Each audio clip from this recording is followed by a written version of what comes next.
Hey guys, good morning আৰু আপোনালোক সকলোকে স্বাগতম জনাইছোঁ মোৰ অন্য এটি ভিডিঅ'লৈ। আৰু এতিয়া বাজিছে ৰাতিপুৱা 6টা। মোৰ ৰাতিপুৱা উঠাৰ অভ্যাস একদমেই নাই যদিও উঠি গ'লোঁ, কাৰণ বহুতো কাম কৰিবলগীয়া আছে। আপোনাৰ ঘৰ সাৰাৰ পৰা আৰম্ভ কৰি ঘৰ মোচা, কাপোৰ ধোৱা সকলোবোৰ কাম মোৰে কৰিব লাগিব। আৰু বিয়াৰ যিহেতু 2 দিন মাজত বাকী আছে, আৰু মায়েতো আপোনাৰ ভাত আৰু চাহ বনাওঁতে যায়, কাৰণ ঘৰত 2-3 ধৰণৰ মিস্ত্ৰী কাম কৰি আছে। আপোনাৰ ইফালে পাকাৰ কাম কৰি আছে, আকৌ টিন লগাই আছে, আকৌ পেণ্ডেলৰ দাদাহঁতো আছে, গতিকে সকলোবোৰ মোৰে কৰিব লাগে। আকৌ মাজতে কাপোৰ ধুই থাকোঁতে আকৌ হঠাৎ ফোন আহিল যে জল্দি বজাৰত আহিব লাগে, কাৰণ কচমেটিকৰ যোনবোৰ বস্তু অৰ্ডাৰ দিছিলোঁ ভিনদেউৰ ওচৰত, তো সেইখিনি ভিনদেউ আনিছে দোকানত, তো সেইখিনি লৈ ল'ব লাগে। তো জল্দি আহি গ'লোঁ আৰু কচমেটিকৰ বস্তুখিনি লৈ ল'লোঁ। লৈ কিনে আকৌ মাজতে দোকানত সোমাই কিনে আকৌ আপোনাৰ কাপোৰ শাৰী কেইটামান বাকী আছিল, তো সেইখিনিও লৈ ল'লোঁ।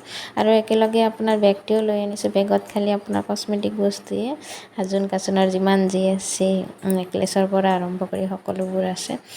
আৰু ইফালে আমাৰ কলিজাটোক থৈ গৈছিলোঁ, বজাৰত নিয়া নাছিলোঁ, কাৰণ বজাৰত লৈ গ'লে বহুতো দিগদাৰি দি থাকে। তো নিয়া নাছিলোঁ কাৰণে অলপমান খং উঠিছে, বহুত টাইম আছিল যে। খং কৰি কিনে গা চা নোধোৱাকৈ আৰু আপোনাৰ নোখোৱাকৈ একদম এয়া দেখিবলৈ পাইছে, ভৰিত মাটি চাটি একদম লাগি আছে, দুনিয়াৰ খেলিছিল। তো সেনেকেই শুই গ'ল। সিফালে আকৌ ৰাতিপুৱা দাদা, আব্বা আৰু আংকেলে গৈছিল গৰু কিনিবলৈ। তো গৰু ঘৰ আহি পাইছে। তো গৰু দেখুৱাৰ আগতে আপোনালোকক অলপমান ঘৰৰ কাম দেখাই দিছোঁ। তো এয়া ওপৰত টিন লগোৱা হৈছে অলৰেডি বাৰান্দাত, আৰু ইফালে এয়া ফ্ল'ৰ প্লাষ্টাৰ কৰিব লগা আছে। তো 2 দিনত নহ'ব চাগে। তো এয়া হৈছে আপোনাৰ পাকঘৰটো কিবাকৈ হ'ব আৰু, কিন্তু বাৰান্দাৰ ফ্ল'ৰখিনি নহ'ব। আৰু দৰ্জা খিৰিকীও লগাব আছে, দৰ্জা খিৰিকীও লগাব লাগিব। আৰু ইফালে এইটো হৈছে আপোনাৰ ষ্ট'ৰ ৰুম। আমাৰ ষ্ট'ৰ ৰুম বনোৱা হ'ব বিয়াৰ টাইমত, আৰু এইটো কিবাকৈ হৈছে আৰু। বলক এতিয়া আপোনালোকক দেখুৱাই আনো আমাৰ গৰু ক'ত আছে গৰু। তো সেইয়া ইফালে বান্ধি দিছে। তো গৰুৰ দাম হৈছে আপোনাৰ ৭৪,০০০ টকা। তো ৭৪,০০০ টকাৰ গৰু কেনেকুৱা হয় বলক আপোনালোকক দেখুৱাই আনো। তো এইয়া হৈছে আমাৰ গৰু, এয়া। তো গৰুটো চাই কিনে মোৰ পচন্দ হৈছে আৰু। ওচৰত কিন্তু ভালেই লাগিছে, আপোনালোকৰ বা কেনেকুৱা লাগিছে গম নাপাওঁ আৰু গৰু আমাৰ 2টাই নিব বিচাৰিছিলে, কিন্তু ইয়াক চাই কিনে পচন্দ হ'ল, আৰু যিহেতু ডাঙৰো আছে সেইকাৰণে এটাই নিলে।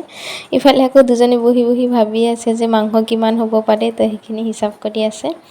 মই আকৌ গা ধুই উঠাৰ পাছত আংকেলে আহি কিনে কৈ আছে যে আণ্টি ঘৰত নাই, কাপোৰ চিলাব গৈছে বোলে। তো ঈশান আৰু আইতা বোলে অকলে আছে ঘৰত, তো সেইকাৰণে লৈ আনিব দিলে ঈশানক। তো যাই আছোঁ ঈশানক আনিবৰ কাৰণে। আমাৰ আইতাক আকৌ আমি সৰুৰ পৰাই দাদা বুলিয়ে মাতোঁ, কাৰণ আমাৰ দাদাক দেখা পোৱা নাছিলোঁ, আগতে ঢুকাইছিলে দাদা, তো সেইকাৰণে আইতাকে দাদা বুলি মাতোঁ।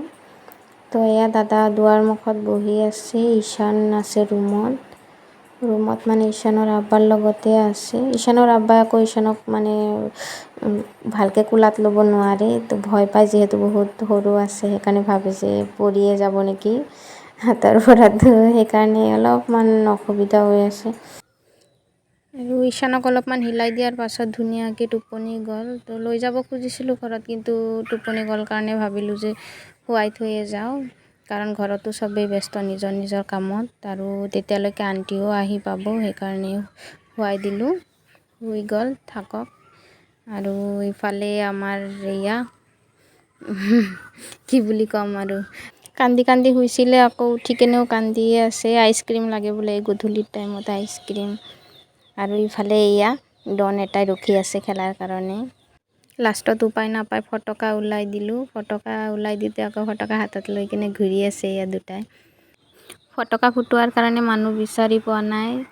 মোৰতো ভয়ে লাগে, মই সেই চব ভয়ে পাওঁ। তো লাষ্টত সেয়া বিচাৰি পালে আমাৰ খুৰাক ফুটাব দি কেনে আকৌ ইয়াৰ পিছফালে ভয়ত দৌৰিছে, আৰু বাকীকেইটাই পিছে ঘূৰি